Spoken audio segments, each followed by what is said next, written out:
natin. Isa doon, kailangan itaas ang kalidad ng ating teaching force o ng ating mga teachers. Saan tayo magsisimula sa kalidad ng teaching force natin?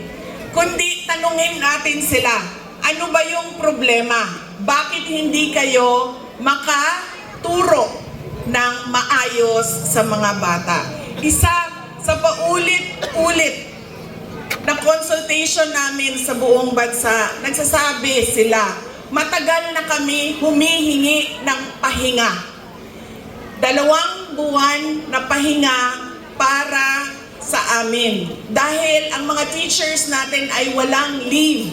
Hindi sila tulad namin na mga regular na empleyado na meron kaming leave. Ang mga teachers natin, wala silang leave. Tulad sila ng mga pulis. Doong ako ay naupo